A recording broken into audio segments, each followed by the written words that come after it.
Nosso Deus e Pai, Senhor Jesus, Espírito Santo de Deus, graças te damos, Senhor, por mais este dia em sua presença, pela oportunidade de estarmos sendo usados pelo seu Espírito Santo, pela oportunidade de mais uma vez nos achegarmos a ti e sermos usados pelo seu Santo Espírito para trazermos este alimento maravilhoso para a sua amada Igreja Global de Adoração a Deus, a EGAD e IGAD, onde nós estamos formando em amor a sua igreja perseguida naqueles 50 países em que estamos constantemente, ao ministrarmos a Santa Ceia do Senhor, em amor à plenitude dos gentios que têm de entrar, que vivem naqueles 50 países e em todos os países do mundo, pois nós sabemos que a perseguição do corpo de Cristo, ela é mundial. E mais uma vez, hoje, nesta quarta-feira, neste dia 26 de fevereiro de 2020,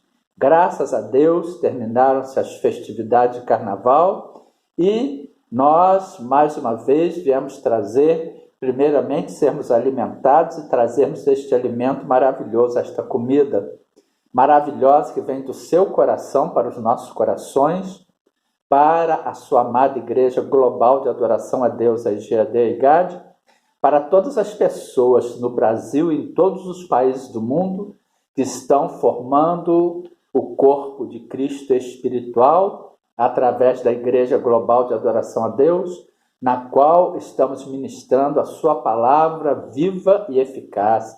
E mais uma vez vos damos graças por esta palavra edificadora, reveladora que o Senhor nos traz, que o seu Espírito Santo nos traz, de como devemos nos portar para nos achegarmos a Ti, como devemos orar aquela oração que toca o seu coração, aquela oração que chega aos seus ouvidos, aquela oração que o Senhor ouve e responde, pois é uma oração feita de acordo com a sua palavra, conforme está escrita no livro do profeta Isaías, capítulo 43, versículo 26, procura lembrar-me, entremos em juízo juntamente, apresenta as tuas razões para que te possas justificar.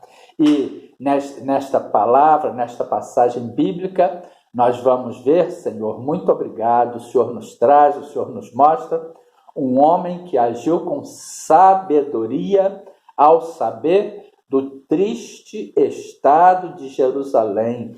Portanto, este é um exemplo o qual deve ser seguido por todas as pessoas que buscam entrar em sua presença com sabedoria, buscam tocar o seu coração com as orações. Portanto, vamos ver, está escrito no livro de Neemias, capítulo 1, que tem sob o título Neemias, sabendo do triste estado de Jerusalém, ora a Deus. Capítulo 1, dos versículos 1 em diante.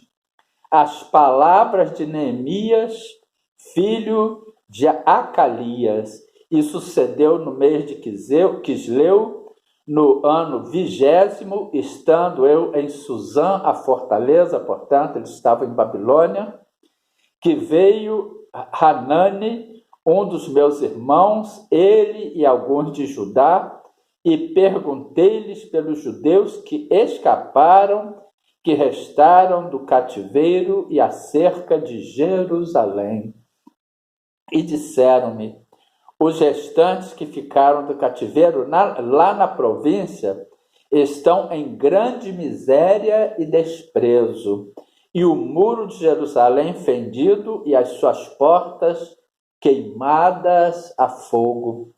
E sucedeu que, ouvindo eu estas palavras, assentei-me e chorei, e lamentei por alguns dias, e estive jejuando e orando perante o Deus dos céus. Portanto, ele, ao ouvir estas palavras, estas tristes palavras sobre a cidade de Jerusalém, sobre o restante que ficou, que não veio para o cativeiro, para Babilônia, ele assentou-se e chorou, mas não é para a pessoa assentar-se e chorar eternamente, ficar se lamentando eternamente, não.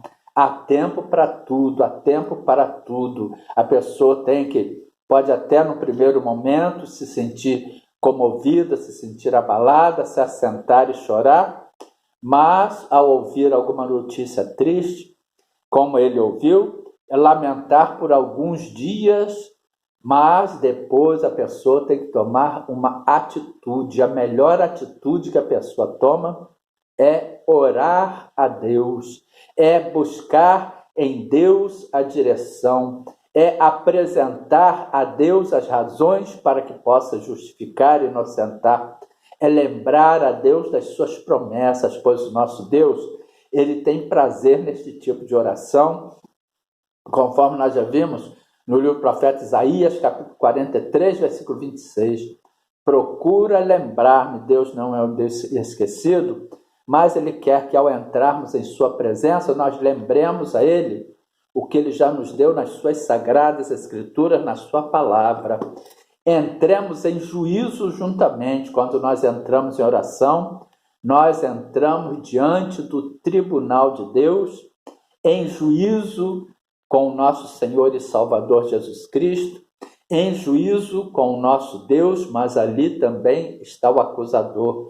E o nosso Senhor Jesus é a palavra de Deus revelada, vivificada a nós pelo Espírito Santo de Deus, conforme está escrito em Apocalipse, capítulo 19, versículo 13, estava vestido de uma veste salpicada de sangue, e o nome pelo qual se chama é a palavra de Deus, e estava vestido de um manto tinto de sangue, o nome pelo qual se chama é o verbo de Deus. Procura lembrar-me daquilo que eu já te dei na minha palavra, entremos em juízo juntamente, entremos diante do tribunal de Deus juntamente com a palavra de Deus, com o Senhor Jesus, apresenta as tuas razões nas Sagradas Escrituras para que te possas justificar, para que te possas inocentar. Portanto, Neemias capítulo 1, versículo 4, e sucedeu que ouvindo eu estas palavras, assentei-me, chorei, lamentei por alguns dias. Ele esteve triste, assentado, chorando e lamentando por alguns dias. E estive jejuando e orando perante o Deus dos céus. Aí ele tomou uma atitude. Ele foi jejuar e orar. Nós temos que orar diante do nosso Deus. E disse, olha só a oração dele. E disse, Senhor Deus dos céus, Deus grande e terrível, que guardas o conserto e a benignidade para com aqueles que te amam e guardam os teus mandamentos. Aí ele se lembrou, ele colocou diante de Deus a passagem no livro, em Evangelho de João, capítulo 14, versículo 21. Aquele que tem os meus mandamentos e os guarda, esse é o que me ama, e aquele que me ama será amado de meu Pai, e eu o amarei e me manifestarei a ele. E disse, Senhor Deus dos céus, Deus grande e terrível, que guardas o conserto e a benignidade para com aqueles que te amam e guardam os teus mandamentos, ou seja, eu o amarei e me manifestarei a ele.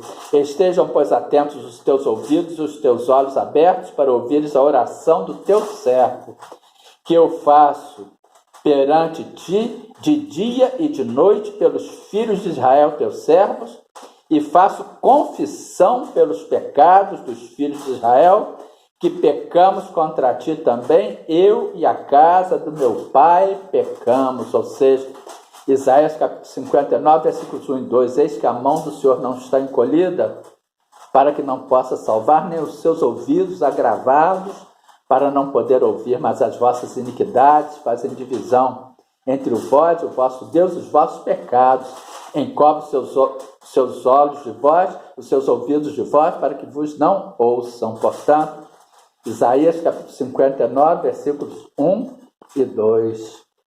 Eis que a mão do Senhor não está encolhida para que não possa salvar, nem os seus ouvidos agravados para não poder ouvir, mas as vossas iniquidades fazem divisão entre vós e o vosso Deus, e os vossos pecados encobrem o seu rosto de vós, para que vos não ouça. Portanto, ele entrou na presença de Deus, apresentando as razões, colocando diante de Deus as suas necessidades e fazendo confissão dos pecados dos filhos de Israel, que pecamos contra ti também, eu e a casa do meu pai pecamos. Ele se humilhou diante de Deus, 2 Crônicas, capítulo 7, versículo 14. E se o meu povo, que se chama pelo meu nome, se humilhar e orar e buscar a minha face, se converter dos seus maus caminhos, então eu ouvirei dos céus e